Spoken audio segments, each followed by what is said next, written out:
It's Wisconsin Today. I'm Kate Archer-Kent. And I'm Rob Farrett. Over the past year, lawmakers on the Joint Legislative Audit Committee have ordered performance evaluations of certain state agencies and programs. From financial monitoring efforts within the state education department to a newly released audit on DEI, diversity, equity, and inclusion program spending in the Universities of Wisconsin system. The audits are performed by the nonpartisan Legislative Audit Bureau. The results are beginning to be published. To talk about the findings, we're joined by Republican State Senator Eric Wimberger of Oconto. He is co-chair of the Joint Legislative Audit Committee and serves on the Joint Finance Committee. State Senator Wimberger, welcome back to Wisconsin Today. Thanks for having me again. Glad to talk to you. Yes, Republican state lawmakers, they have pushed for years to end DEI programs. What did you learn from this audit about DEI activities in Wisconsin's higher ed that is new to you? Well, I guess the first glaring thing is that no one has ever really defined it on a holistic manner. Each department has their own thing. There's some kind of nebulous concepts. And then because of politics, a lot of money has been shoved into these activities with no clear purpose. And obviously that's separate from whether they philosophically should be done to begin with, I suppose.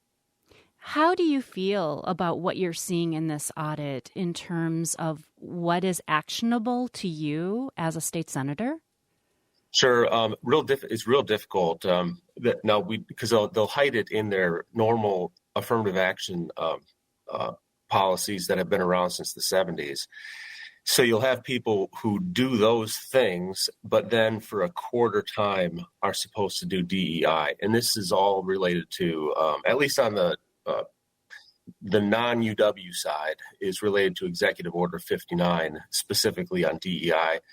The UW system has their own DEI policies with the Board of Regents, but it's real hard to pin this down because it's commingled, and the missions are quite separate. If you look at the affirmative action statute, it talks about legacies of past discrimination, but that is not the mission of DEI. The mission of DEI is to make other people feel welcomed, which creates a dynamic that has persisted for a couple of decades now, which is the most extreme.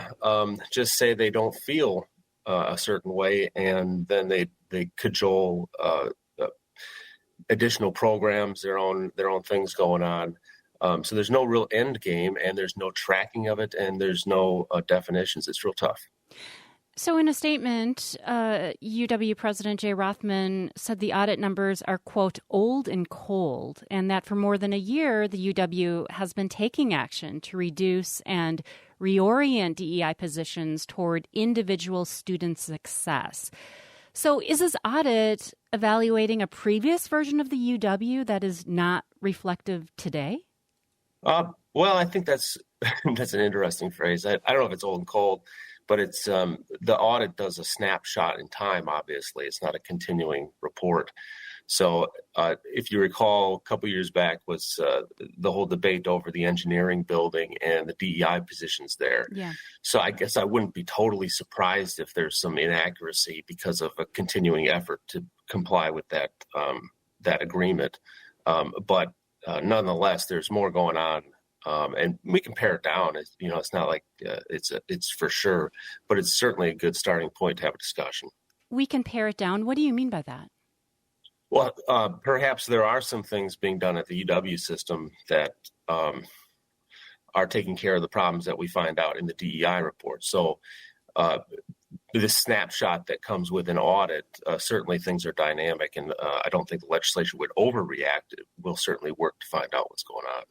So do you see this audit then as a starting place for lawmakers? How will your Legislative Audit Committee use the results that you see here?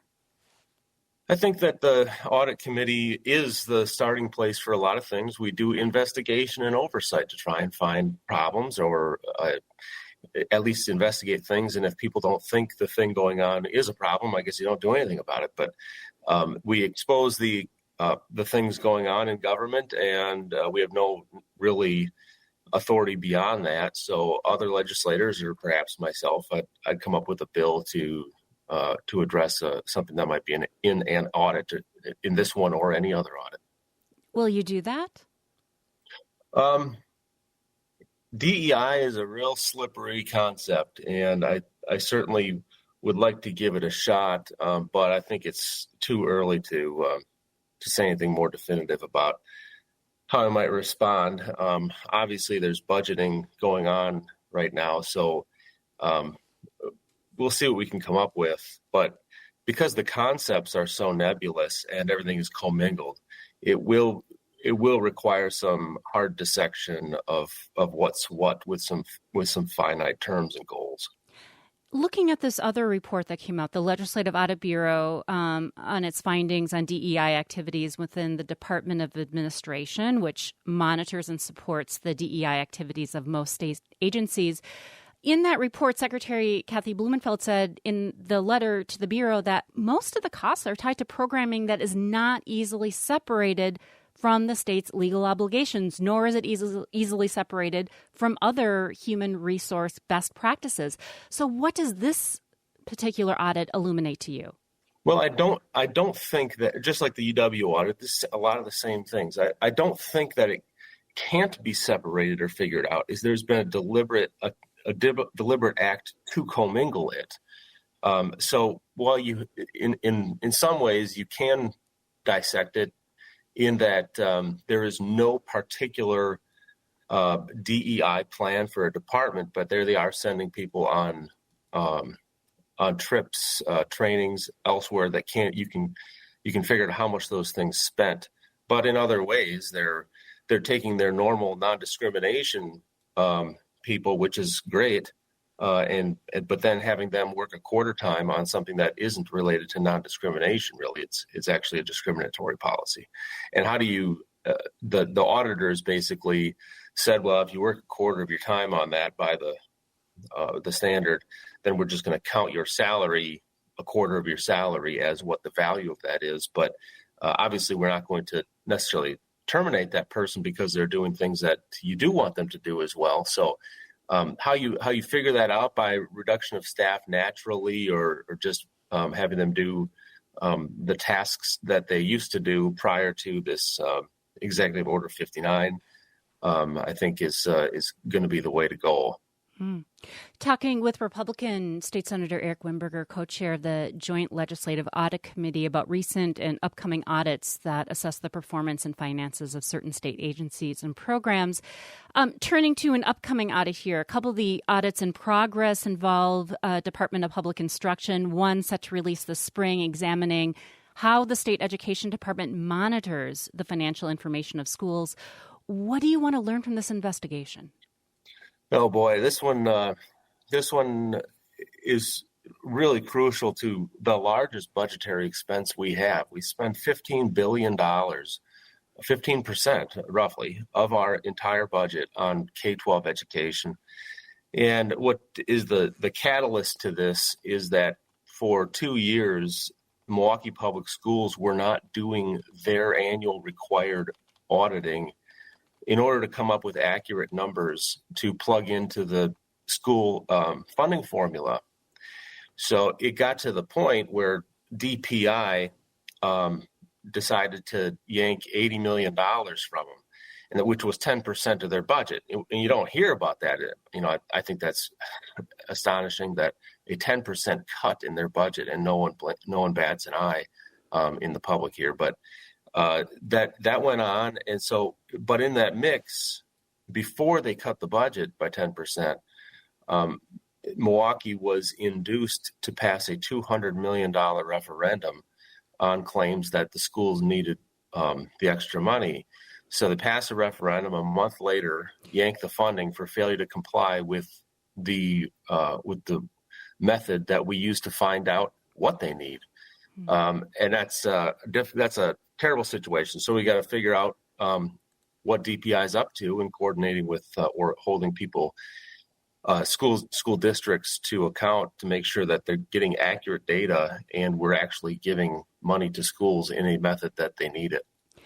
Okay, I know this is a news flash, but we're in the thick of budget rating season. And before we have to let you go, given the level of uncertainty in the federal government and the cuts to agencies and programs by President Trump and DOJ, How will that affect the next budget of Wisconsin? Well, probably not a whole lot. I mean, they're going to, from what I gather, it's just going to be block grants administered by the state. And we administer a whole lot of federal programming, so I think it'll all work out just fine. If there's some problem that happens, I mean, people talk about Medicaid cuts and all that. If that were to actually happen, I think we would certainly take action to make sure nothing bad happened to people in Wisconsin. But I really don't foresee that. The biggest problem with the budgeting is the fact that the state Supreme Court changed the rules on how we budget. So we would be very content with giving the executive branch, I don't know, $100 million for this or for that program, and with a caveat that you got to come back to the Finance Committee with a discernible plan, and then we'll approve that plan. The Supreme Court said that was a non-delegation issue in the Constitution, and okay, but in Wisconsin we have the line item veto. So if Governor Evers has that power, if we want to put something specific into the budget, he might line item veto that. So how we lose the power of the purse, and that's going to be a real difficult question. That's going to be the more important budgetary issue, I think, this year. And just for clarity, as we're out the door here, if you see Medicaid cuts at the federal level, Wisconsin would step in to backfill Medicaid if something happens? Well, I certainly would advocate for that. Okay. I mean, people in need should not have suffer from that, but I just don't see that. I think it would be just more block grants. But the actual services, if that were to ever come to pass, I think they're just cutting, fraud and abuse. But people are worried when things like this is upsetting the norm. But I certainly would encourage my legislative colleagues to step in and we'd take care of our own here. Senator Wimberger, good to talk to you. Thanks for joining us. Thanks for having me again. Eric Wimberger is a Republican state senator for Wisconsin's 2nd Senate District, covers all of Menominee County, parts of Oconto, Shawano, Outagamie, and Brown counties. He's co-chair of the Joint Legislative Audit Committee, serves on Joint Finance Committee as well.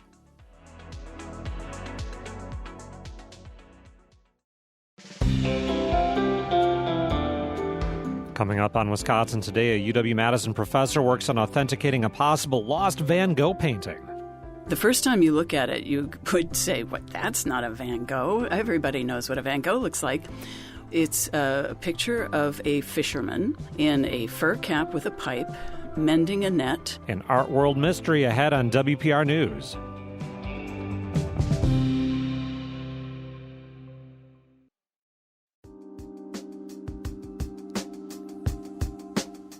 You're listening to Wisconsin Today. I'm Kate Archer-Kent. And I'm Rob Farrett. After Milwaukee saw record numbers of homicides 3 years in a row, murders have been trending down in the city over the past 2 years. Evan Casey has a look behind the effort to keep those numbers down in the city. How you doing, brother? Can I give you one of these? Stephen Hopkins and Jose Malave are out on Milwaukee's north side on a windy spring day, handing out brochures for victims of violence. Just weeks earlier, a 16-year-old and a 27-year-old were shot and killed in a nearby park. And this is typical of this time of year. We get super busy. As you know, when the weather changes, sun's out, guns out. Sun's out, guns out. The two men are with the city's critical response team. After several bad years, they're seeing some progress. Even after the recent incident, Hopkins says non-fatal shootings are still down in the city compared to last year. We want to keep that momentum going. Even though we know that it may spike in spring and summer, we just want to keep that momentum going. Like many larger cities, homicides spiked in Milwaukee during the pandemic. In 2022, 214 people lost their lives to homicide. That was the highest number ever recorded in the city. But there were 172 homicides in 2023. Last year, it went down again to 132. That's still above pre-pandemic numbers, but activists and officials say they're encouraged by the declines. Now, they hope to build on that progress. Good afternoon, everybody. Good afternoon. Days after the start of the new year in 2023, community organizers gathered to call for peace after yet another deadly year. Now, over 2 years later, many of those same leaders are meeting again, this time to talk about what's working. David Muhammad, Milwaukee County's Deputy Director for the Department of Health and Human Services, is running the meeting at Turner Hall in downtown Milwaukee. He says the decline is an encouraging trend. This is happening at a time where there are less police, limited budgets, challenges in the school district. So the perfect storm of negativity is still happening, but the positive decisions are also being made by people in the community. Leaders in the community have pointed to violence prevention initiatives, like the Critical Response Team, as one of the factors behind the decline. Karen Tyler of the city's Office of Community Wellness and Safety says members of that team work to mediate conflicts between gangs. There may be a homicide, and then we're trying to get ahead to make sure people don't retaliate against that person, and then, the violence continues. Jose Malave is a former gang member. He works with the team now because he says he wants to save lives. I'm tired of seeing all the youth killing each other every day, going to jail, going in and out of jail. So, I wanted to make an impact on my community. Another violence prevention effort is 414 Life. Reggie Moore is the Director of Violence Prevention Policy and Engagement at the Medical College of Wisconsin, and he works with that team.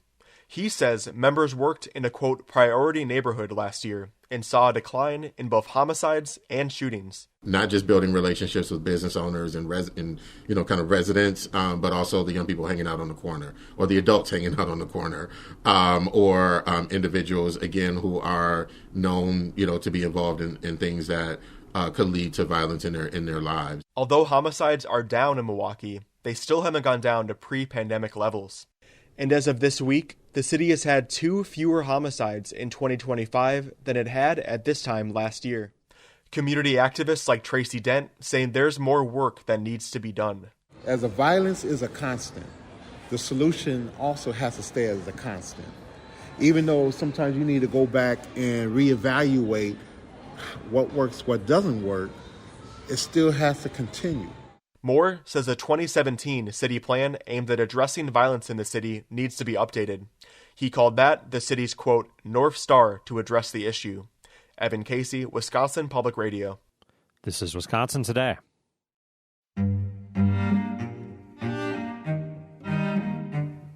There's a $15 million mystery to solve in our backyard, and it started with an old painting found at a Minnesota garage sale. It's a picture of a fisherman in a fur cap with a pipe, mending a net, and you see the ocean behind him, and the ocean is calm. And he seems to be very pensive, and he's looking at the net that he's mending. That's Susan Brantley, professor of Scandinavian Studies at UW-Madison. A few years back, she got the call that her expertise in reading and analyzing 19th century literature from Denmark was needed to authenticate this painting of a fisherman. It's thought to be a long-lost work by the acclaimed Dutch painter Vincent van Gogh. The first time you look at it, you would say, "What? That's not a Van Gogh." Everybody knows what a Van Gogh looks like. Starry night, sunflowers. This fisherman is not them. But while researching the painting with a team of art historians, data scientists, and other experts, Brantley became convinced that they had a real Van Gogh in their hands. After years of research, the painting called Elamar is making headlines. The question remains, is it a Van Gogh? The authentication firm says yes, but the Van Gogh Museum in Amsterdam recently said nope, leaving it an unsettled question in the art world. Susan Brantley joined us to talk about her experience digging into this mystery and what it was like to get the call about a possible Van Gogh. It was marvelous. I mean, granted, because a non-disclosure agreement was signed, I didn't know initially what the call was about, that there was some painter or another, and they needed some information that had to do with Danish, literature. And so would I be willing to help them out? Sure. And then came the reveal, and as I just was grinning from ear to ear, I couldn't have been happier. I thought, oh, this is too cool for words. What brought you so much joy? What brings me joy is that I have, for decades, used visual art to illustrate my literature lectures. In fact, there's an episode on Wisconsin Public Television called Scandinavian Art and Literature where you can kind of see me doing exactly that. So I have always been, shall we say, a frustrated art historian. And here I get called to work with these experts who do know what they're doing. I promise you they do. And to realize that the skills that I've been developing over a lifetime are valuable. What does Elimar mean in the painting? And that was my first task. It was finding, so what does Elimar mean? And I did a search through, the Hathi Trust has a wonderful collection of older scanned-in documents. And so I was searching for Elimar to see what came up. And the first thing that comes up is that Elimar is the hereditary sort of founder of the Duchy of Oldenburg. But then there is this character in a novel by Hans Christian Andersen, and the novel is called The Two Baronesses. And so the other Elimars that I ran across just made no sense in terms of this image, because the Elimar is actually it's an aristocratic name. It's an upper class name. It's not like Niels or, something like that you would expect a fisherman to be called. So there was something a little odd about that. And so I kept, finding Elimars who, like I said, there were just no residence, nothing. But you look at Hans Christian Andersen's novel, and it is set, it has three parts. First and last parts are set in Denmark. The middle part takes place in the Hallinger Islands, which belonged to Denmark at this time, now belong to Germany, but there are Frisian speakers. It's this sort of North Country, North Sea culture, as I call it, that has fishermen in it, among other things. No surprise there. That's right. And a character called Elimar, who is studying to be a naval officer of some kind. And we meet him when he's a young man. And he heroically rescues one of the two titular baronesses when she's a child from an incoming flood, the tide's coming in, and he saves her.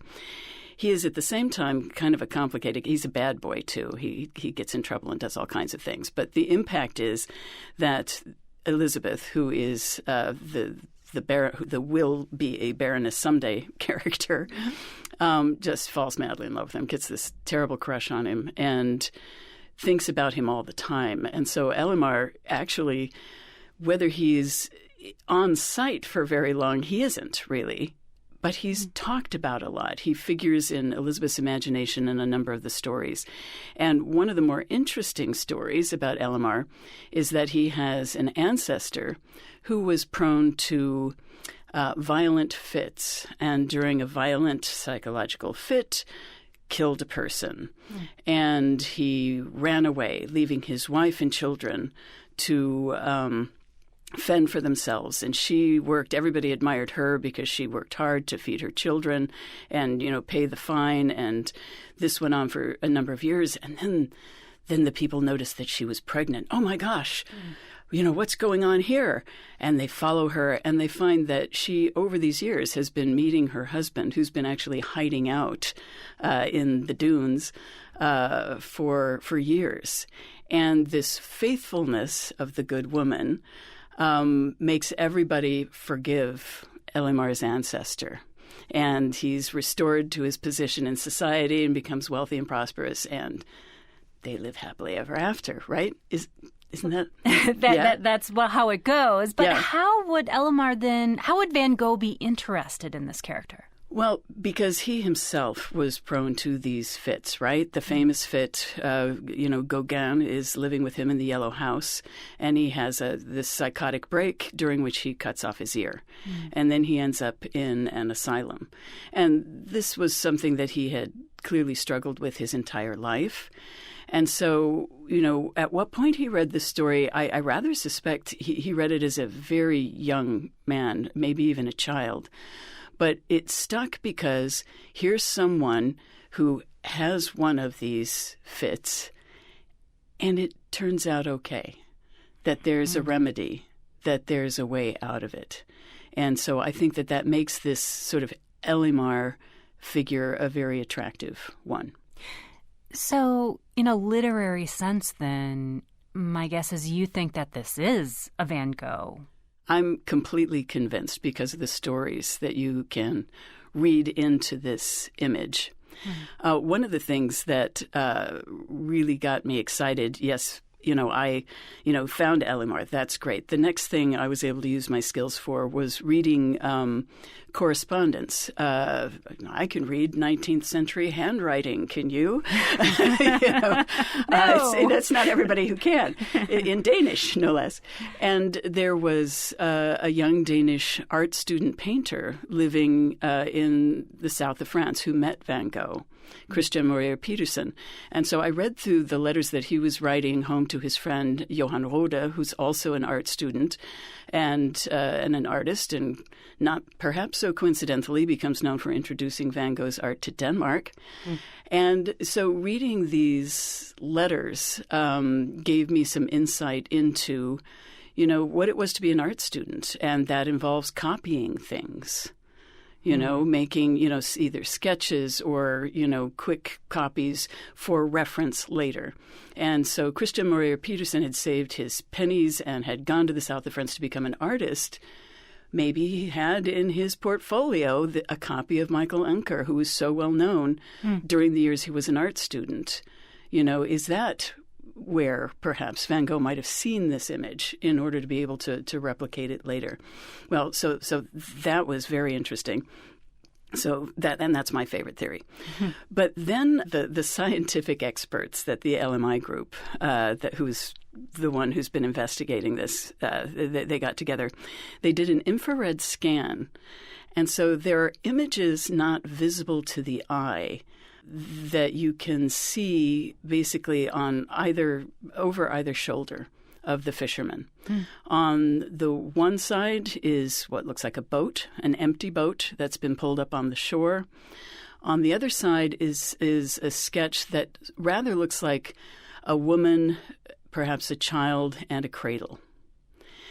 And it's when I start getting into the stories behind those that it just makes so much sense. You start connecting the dots. Oh, yeah, absolutely. And so I just want to stop here for a moment to realize that the theories that you are bringing to this mystery are layered upon other types of expertise, like the scanning and like the investigation of a hair found in a particular corner and the paint used. Yeah, and that's what they do very well. That is this data-driven research.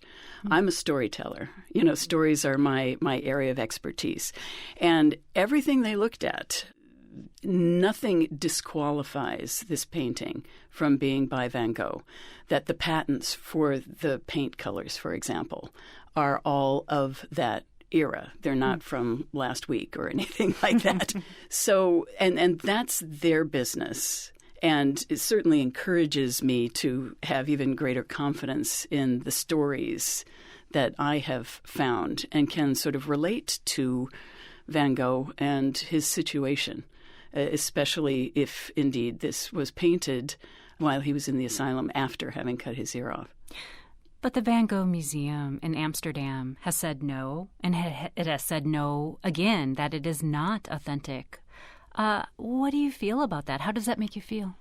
Well, I'm a little disappointed, but actually mostly surprised. This is the first time I've ever been in these sort of exalted fine art circles and am learning astonishing things about, reputations are at stake, not to mention a great deal of money, right? I read in a New York Times article that someone sued the Van Gogh Museum for millions of dollars because they hadn't authenticated a painting. And suddenly it was like, oh my gosh, no wonder. No wonder everybody's being so very careful. But I don't have any thing at stake here. And I and actually the rest of the team are confident that this is, in fact, an actual Van Gogh. And we can explain it. And there is that report online that's 458 pages long. And, so there's evidence. There's evidence. But there's resistance, too, because, again, professional reputations are at stake. And at first glance, I agree. You go, what? That's not Van Gogh. But again, the more you know about it, the more sense it makes. I want to ask you in closing, has this project and working on this changed any way you see your work in the classroom or how you interact with your own research and how you teach students? Yes, I would say, well, actually, when I finally, when the non-disclosure thing evaporated, the first thing I did was I went and I told all my classes. I couldn't help it. I hadn't been able to speak to it for years at that point. And so, I just sort of was so excited that I just told my students all about it. But, as I said, I've always sort of taught using visual art. And this whole project sort of circles back to research I had done. My first book is on a woman named Laura Marholm, who was, moved around in Europe and associated with these folks in Copenhagen in the 1880s. So you start getting familiar with the territory and the cast of characters. And Copenhagen, big city, small town in some ways. It's surprising how absolutely interconnected everything was. But then going back to future, I'm not done with this. I'm still I think about it all the time. I think there are more things that I would like to find out, more questions I would like to answer about it. So I'm still working on it. Susan, thank you so much for joining us. My pleasure. This has been fun. I love talking about this stuff. That is Susan Brantley, professor in the Department of German, Nordic, and Slavic at UW-Madison. She had a once-in-a-lifetime experience of helping to authenticate a possible long-lost Van Gogh painting found at a Minnesota garage sale in 2016. Brantley is giving a presentation about the Van Gogh authentication journey. It is set for Saturday, May 3rd at UW-Madison. The event is free and open to the public.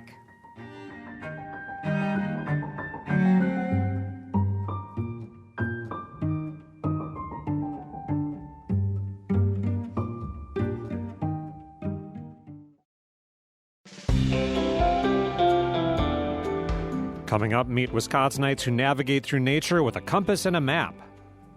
We always hold beginners clinics, and it's amazing how what people come away with as far as their ability to interpret the map. It's the sport of orienteering coming up on Wisconsin Today.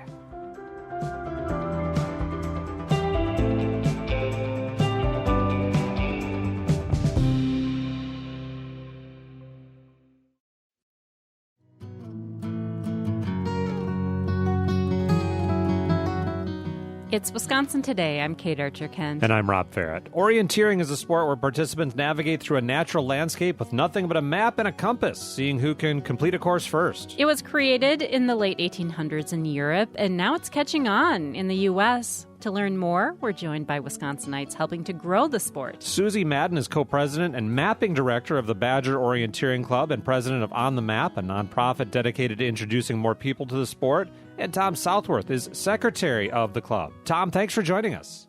Glad to be here. And Susie, welcome to the show. Thank you. Thanks for having us. Can you, Susie, start us off with the basics? What are we doing when we're orienteering? Well, when we're orienteering, we're using a highly detailed map along with a compass to locate a series of markers that have been pre-set on a course throughout a park. So we use this detailed map, which is marked with these locations of the flags. And we start walking in a series, 1, 2, 3, 4, 5, until we found them all. A clock is timing us while we're doing it. And when you get back, when you finish your course, you find out how long it took you to do the course. It's super fun, like a treasure hunt in the woods or in a park. Tom, can you talk about the mix of skills? Because obviously you get to be out in the outdoors and you're moving. There is a serious mental side here of navigating with map and compass, too. Exactly. Sometimes orienteering is called the thinking sport because not only are you out there exercising physically, you're also having to mentally choose routes and decide the best way to go and look ahead to what might be obstacles to get to that next control. And so each control is like a little mental puzzle to go on. You might have to decide, do I want to go out of my way to take a trail, or am I going to cut through the woods and try to keep my bearings as I go with my map and compass. So it's definitely a thinking sport and gives you the benefit of both. Both of you are clearly very into orienteering. Susie, what got you into this sport? Well, my background is in cartography. I'm a map maker by training and experience, and I'm naturally interested in maps. And when I found out there was a orienteering club in Wisconsin, I checked it out and went to my first event, had a blast the first time, and that was about 17 years ago, and I've never stopped orienteering since then. And Susie, staying with that mapping, I like maps too. My difficulty is sometimes translating what's on the map to what's in front of my actual face in the world. Is this a challenge for some people, like interpreting the map to the real world there? Well, it's funny that you ask that. A lot of people think they can't read maps. They think that they don't have a sense of direction. I've heard many people say they just can't read maps. But in fact, there is no such thing as a sense of direction or an innate ability to read maps and interpret them. Anyone can learn how to read a map. And so, yes, we do have people who are intimidated by the idea, but it's a teachable skill. And so we actually strive to teach people how to read our map first. We always hold beginners clinics, and it's amazing how what people come away with as far as their ability to interpret the map. And Tom, what brought you into orienteering? I did not get in until I was close to 60 years old. But I was always a camper. I'd done a lot of wilderness trips with some places where the maps were very rudimentary and often incorrect. So I liked navigating in the wilds. And even though I'm older and I'm much slower than a lot of the contestants, and so I'm definitely not competitive, it's a way for me to get out in the woods and have fun using my brain while I'm out there. And Tom, did I see this right at events? So in addition to your map and your compass, people have a whistle with them if they're, like me and just get completely lost. They do have a whistle, and even though they're not allowed to use cell phones, they're not supposed to according to the rules of orienteering. At our events, we always have a list of the cell phone numbers of people out in the woods so that if something seemed to be awry, we could attempt to contact them. And we're also aware of what route they're supposed to have taken. So it's not like, we hardly ever have to use that. Mm-hmm. That's not really something that's common to have anything happen to. And Tom mentioning cell phones, Susie, that makes me think, over my life, I've definitely gone from using paper maps or written out directions to get from point A to point B. Now more and more of us, of course, use GPS. Do you find that people enjoy that experience of not having the computer telling them where to go, but having to interpret them for themselves? Absolutely, yeah. People of all ages, older people who remember, having to use maps before GPS came along, appreciate the opportunity to return to that skill and use it. And they see the importance of learning how to read a map. Young people enjoy it because it's something new to them. And they think, oh, cool, check out this map. It shows us that there's going to be a stream coming up at the end of this trail. And sure enough, there's a stream. And they think it's really neat that there's a visual or a drawing of the earth around them, which you don't get from a computer. You don't get the same level of detail and interaction with the map. If I could add something to that, that's also another one of the big benefits of orienteering. You mentioned Susie mentioned both the older people and the younger people. Studies have shown that older people that take part in these kind of activities, where they're using their brains out in the forest and such, it does do good things for their brains as they age. And then young people, you also get the whole three-dimensional spatial learning that they're getting used to from using these maps. And so I think on both ends of the age group, there's a mental benefit to the sport.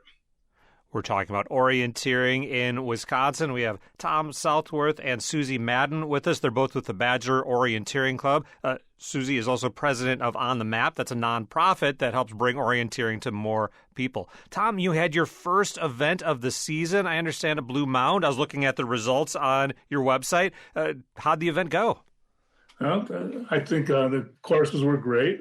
Congratulations to Susie on that, because she was one of the main setters for the course. If you looked at the result, you can see that I was the slowest time on the intermediate course, and which is fine with me. My goal was to get through it, find all the controls, and get back within about 3 hours, which I accomplished. So that's just an example of the fact that it's a sport that you can kind of have your own goals and have your own level. You don't need to be competing with the 25-year-old ones that are running through the woods and accomplishing it in an hour. Susie, what goes into setting a course for orienteering? Well, the first thing you need is an up-to-date map. And that's a real challenge for any orienteering club, is the actual creation and maintenance of maps. The parks are always changing. Trails come and go. Vegetation becomes thicker or is clear cut. The earth is always changing, so maps are always changing. But a course setter needs a good map to start with. And then what they also need is a lot of experience orienteering. So you have to understand what makes a fun route choice and a challenging route choice for advanced orienteers, so that they are challenged, and you have to know where to keep them away from trails so that they can't default to an easy route. And for beginners, you have to be able to understand what just their level of comprehension is, and design an easier course for them, but still very interesting. Susie, that makes me wonder, sometimes you're at parks, state or otherwise, and there's signs saying, hey, stay on the trails. Obviously, orienteering is an off-trail activity. How do you coordinate with the venue to make sure it's cool to walk through this bit here? I kind of liken us to hunters. Hunters wander, and they don't stay on the trails. They wander in the woods during hunting season. And so the parks really the state parks at least don't have a problem with us on a very limited basis, having 1 to 2 events at a state park per year. Our participation numbers are relatively low. We get 75-ish people at each event. So that's really not a lot of people traipsing through the woods off trail at a park on an annual basis. We have a really good relationship with the state of Wisconsin. They want to see their parks being used, and most park authorities have that same goal. They're there for the public to use the land. Tom, if somebody's listening thinking, yeah, this sounds cool, but I've never done it before, how can somebody take this up? How can they get started? Well, first thing I would recommend checking our website for more information. It's badgerorienteering.com. That'll give our upcoming events. And each event has a beginner's clinic, like Susie mentioned, but they can register online. But they can, if somebody shows up for their first event and they'll go to the beginner's clinic, they'll be certainly ready to go on the beginner's course. And I was on the intermediate course yesterday, and I met a few people that was their first course, and they'd been to the beginner's clinic, and they decided to try the intermediate course, and they seem to be doing fine. I mean, they beat me because I'm slow, but I think that the nice thing is they can expect something that they can tailor to their own level. Oh, and Tom, I should ask, people might be wondering, Rob shows up at the finish line. How do you know I actually followed the course and didn't just sneak off on a trail? I got to get punched along the way, right? Exactly. We have these things, we call them finger sticks, and they just slide like a ring on your finger, and it's electronic. And each control that Susie described has a little monitor on it that you stick it in the hole, or you wave it near it, and it gives a little beep and it lights up. And when you get done, you can you punch in, and they get all your splits, how much time you took on each control. And later on, when you get home, or either late that day or the next day, you can look online, and you can kind of see how you did on each leg. Susie, as I mentioned, you're not just with Badger Orienteering Club and you set these trails, but you've got this nonprofit called On the Map. Can you talk a little bit about what you're doing with On the Map to spread the word? Well, On the Map is an organization that's focused primarily in Madison and Dane County, and we try to bring events to students, schools. We put events on for scouting troops, groups, people who want an organized activity and want to learn about orienteering. And I consider these events sort of a feeder to the Badger Orienteering Club events, which are located a little bit more distant. We operate out of mainly four state parks in Wisconsin. And so it's a drive to get to these parks. For a lot of people, they'll travel 1 or 2 hours to get to one of our events. So I try to introduce the sport more locally at a grassroots level and just build the orienteering base and spread the word about orienteering. And there are a couple other similar organizations around the state that do the same thing. There's one in Eau Claire and there's someone in Green Bay that are working on more of a local level just to get people involved. And I will just quickly mention that in Europe, where orienteering is a really big deal and a very popular sport, every town or city will have their own orienteering club. And they will put on events and travel to each other's events. So it's much more distributed over in Europe. And I think that's why they've been able to grow the sport and make it so popular over the years. All right, I got to ask the tough question here for both of you. Let's start with Tom. Have you ever gotten lost? Or what's the closest you've come to getting lost on an orienteering mission, Tom? I have had times where I was coming out of a wooded area and I was turned around and I got to a trail, and thinking I was going one way on the trail, I was foolish and didn't check my compass. And so I walked maybe a quarter, half a mile along, and something didn't seem right with the map. And I had to stop and take a look at it and figure out what I had actually done and then fix it. So it was a lot of extra steps to go where I was going. But it's hard to get completely lost because generally speaking, you've got your compass and you're going to know if I just go, say, east, I'm going to hit that county road. You know, you're not going to get lost where you can't figure out a way out. And how about you, Susie? Yeah, like Tom said, it's not really getting lost. It's getting disoriented. And I have been disoriented many times. I've done foolish things, even after I became an expert orienteer.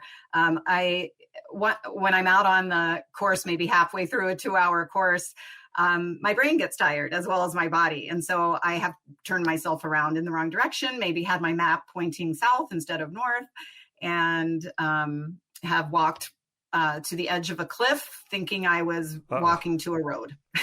Luckily, I didn't step off the cliff. Yeah, I haven't done yes. I haven't done orienteering myself. I've done a lot of disorienteering, though. We'll leave it there. Tom, thanks for joining us today. Well, you're very welcome. Glad to be with you. And Susie, thanks for being with us. It was a pleasure. Thank you, Rob. That was Susie Madden, co-president and mapping director of the Badger Orienteering Club, and the club's secretary, Tom Southworth. They talked with us about the sport after their first event of the spring season.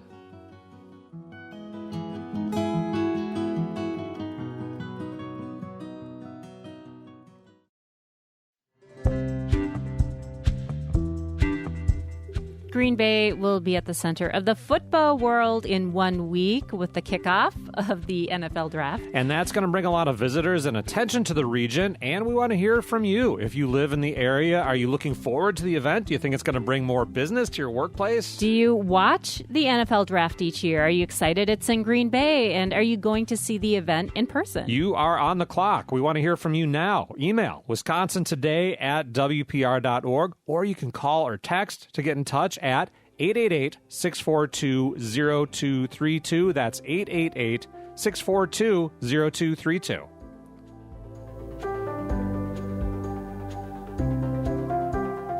Wisconsin Today producers include Beatrice Lawrence, Rochelle Wilson, and Colleen Leahy. Our technical directors are Sarah Hopeful and Tyler Ditter. Learn more about us at WPR.org/Wisconsin Today. I'm Rob Farrett. And I'm Kate Archer-Kent. You're listening to WPR News.